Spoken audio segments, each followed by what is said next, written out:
See, in this world, there's two kinds of people, my friend. Those with loaded guns, and those who dig.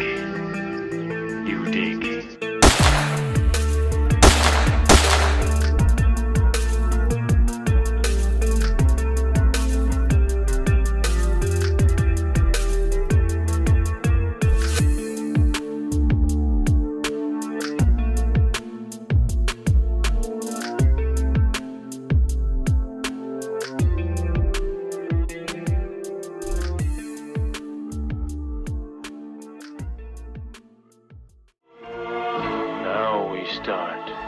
Comme pour l'option d'achat, il y a trois types d'options de vente. Donc la première qui est à la monnaie, at the money, ATM.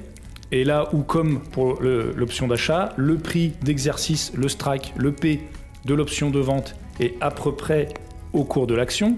Donc on se retrouve sur le même principe ici que sur l'achat de call. Donc at the money, c'est à peu près au cours de l'action, plus ou moins quelques dollars. Donc rien de nouveau sous le soleil. Ensuite, vous avez le put qui lui est en dehors de la monnaie.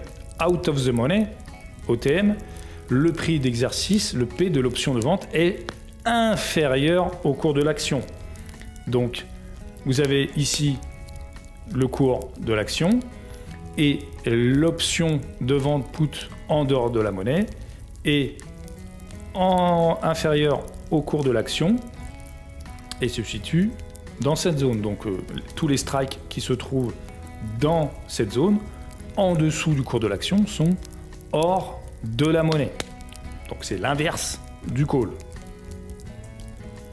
Et enfin, comme dans le call, vous avez une troisième option de vente qui est l'option de vente dans la monnaie, in the money, là où le prix d'exercice, le P de l'option de vente, est supérieur au cours de l'action.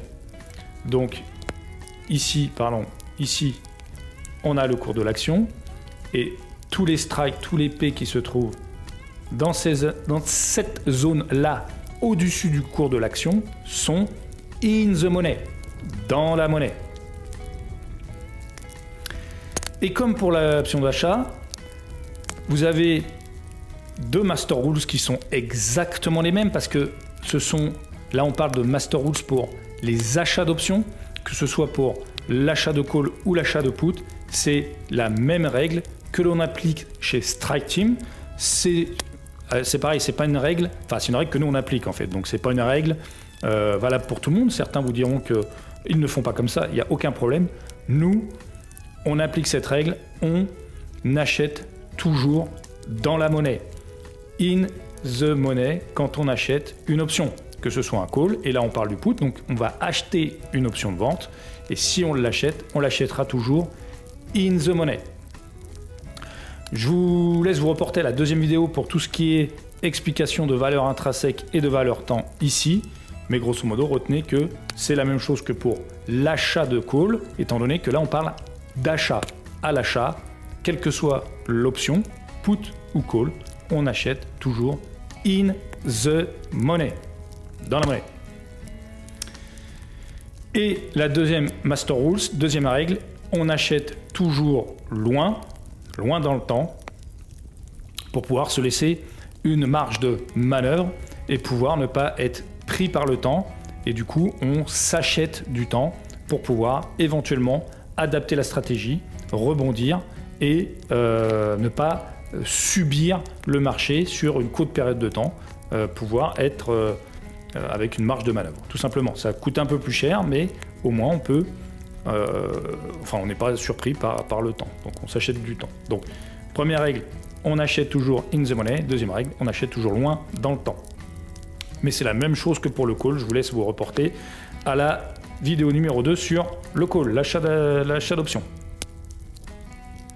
Et donc, pour résumer, nous avons nos trois types de put. Le put avec un strike dans la monnaie, in the money, avec le prix d'exercice de l'option de vente qui est donc supérieur au cours de l'action. Nous avons notre put à la monnaie avec un strike, un strike / prix d'exercice qui est à peu près au cours de l'action, autour du cours de l'action. Et enfin, on a notre put en dehors de la monnaie, out of the money. Le prix d'exercice, le strike de l'option de vente est donc inférieur au cours de l'action. Merci à tous pour votre temps et votre attention. N'oubliez pas que ce contenu est entièrement gratuit et si cette vidéo vous a plu, alors n'hésitez pas à vous abonner, liker et partager pour nous encourager. À très bientôt. Ciao!